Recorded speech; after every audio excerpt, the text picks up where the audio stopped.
Terima kasih Anda masih bersama kami pemirsa dalam program Gaspol Menggagas Politik dan kita masih berbincang bersama pengamat politik sekaligus Direktur Eksekutif IPO, Bapak Deddy Kurniasapa. Deddy, bahwa memang suara berbasis Islam ini pertimbangan yang cukup besar dan juga hingga menyebabkan nama-nama yang akhirnya diusung itu lebih ke mereka-mereka tokoh-tokoh yang lebih dekat dengan basis-basis Islam. Seperti itukah?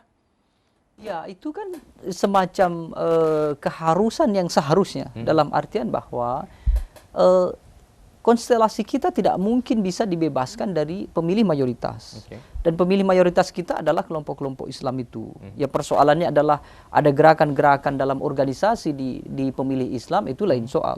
Tapi pada 2024, dan ini juga sudah terlihat di 2019, termasuk 2014, bahkan sebelum itu, bahwa tokoh-tokoh Islam itu akan tetap menarik dan bisa saja mereka akan dijadikan sebagai acuan untuk kontestan.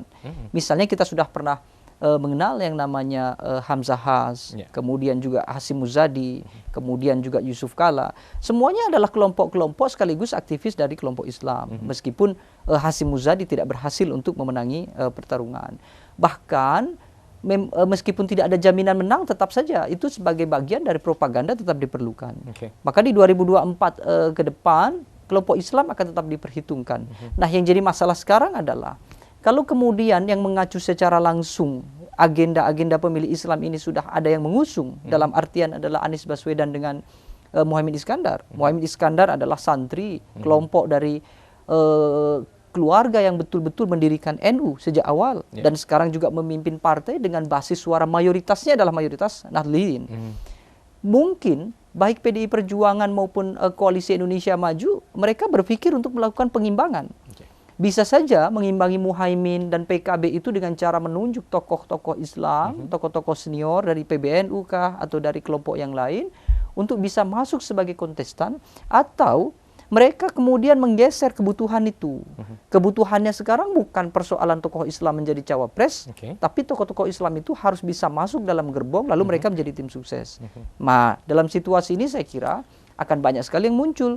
Misalnya saja ketua PBNU, Yahya Saquf, lalu kemudian ada Kiai Miftahul Ahyar, itu mungkin masuk dalam jaring-jaring pengamatan dari partai politik, utamanya adalah PDI Perjuangan.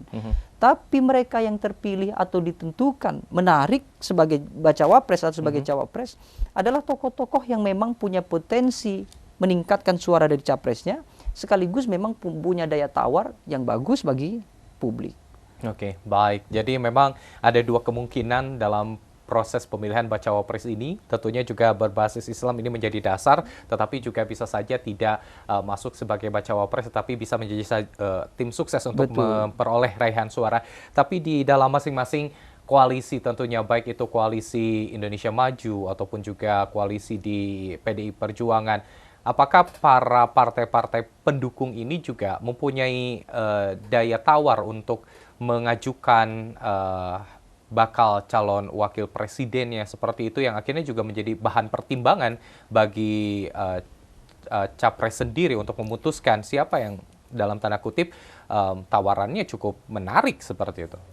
Jadi kita bisa membaca partai politik itu dari dua segmentasi umum. Satu adalah partai politik itu punya tradisi bargaining power, tawar-menawar kekuasaan, itu dengan sesama partai. Acuannya adalah jumlah kursi yang mereka miliki atau jumlah kekuasaan yang mereka miliki di parlemen. Ya misalnya saja bagi koalisi Indonesia Maju misalnya, Partai Gerindra harus berbagi porsi kekuasaan dengan Golkar karena Golkar cukup besar di parlemen. Golkar punya pengaruh yang cukup signifikan dalam pengusungan terhadap Prabowo Subianto, sehingga tawar-menawar itu sangat mungkin kalau kemudian Golkar meminta bahwa cawapres dari Prabowo Subianto adalah Golkar. Sekurang-kurangnya adalah partai Golkar harus menjadi satu suara yang mana dia bisa menentukan cawapresnya, meskipun itu bukan dari kader partai Golkar. Tapi kan itu dari hitung-hitungan elit tidak mungkin. Artinya partai Golkar punya kader terbaiknya, Airlangga Hartarto, dan Airlangga Hartarto juga punya restu yang juga baik dari Presiden Joko Widodo, kapasitas sebagai birokrat, kapasitas sebagai bagian dari pemerintahan selama ini juga bagus. Saya kira Prabowo Subianto juga memikirkan itu dan pasti Airlangga bisa saja masuk dalam hitungan prioritas untuk mendampingi Prabowo Subianto. Oke. Yang kedua adalah melihat partai politik dalam konteks bargaining powers-nya terhadap publik, terhadap pemilih. Kalau partai politik bargaining power terhadap sesama partai, terhadap elit sudah jelas.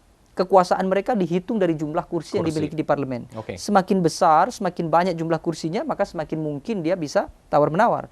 Nah, sekarang adalah di tataran publik.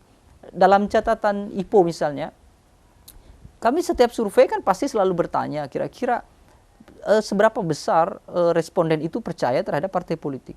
Hasilnya partai politik itu ada di posisi 18 dari 20 lembaga yang teruji. Artinya dia hanya di 3 besar paling bawah. Sebagai lembaga yang berarti paling tidak dipercaya, kira-kira begitu. Seiring dengan itu ada MPR dan DPR. Artinya partai politik, DPR, MPR itu adalah lembaga-lembaga yang paling tidak dipercayalah dari 20 lembaga.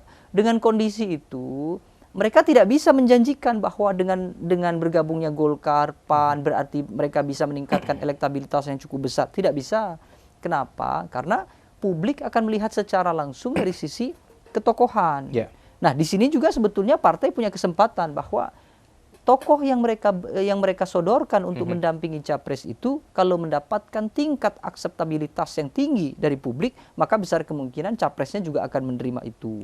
Ya sekali lagi kalau hitungannya di Prabowo, maka mau tidak mau Airlangga Hartarto adalah tokoh yang tertinggi dibandingkan dengan ketua umum yang lain, misalnya Zulkifli Hasan atau bahkan AHY punya persentase yang cukup tinggi, tapi kan dari sisi konteks dia militer, dia juga dari usia juga mungkin belum cukup dipercaya dari koalisi karena dia adalah pendatang baru, sehingga mau tidak mau tetap kembali ke Airlangga Hartarto. Jadi soal deadlock antara saling menawar ini juga tidak bisa, mungkin saja tidak terjadi karena kalau kita saling menawarnya adalah dengan jumlah kursi terbanyak. Betul. Seperti itu ya Pak ya. Oke, ini menarik mungkin disinggung sedikit soal Golkar sendiri, terutama untuk Jawa Barat sendiri sempat yang menarik adalah sempat disinggung adanya nama Ridwan Kamil seperti itu yang akhirnya sempat di mana-mana gitu, diusung sebagai bacawa pres seperti itu. Nah ini pandangan Anda seperti apa yang akhirnya juga saat ini nama tersebut tidak banyak dikeluarkan kembali oleh kedua koalisi ini ya. Nanti kita akan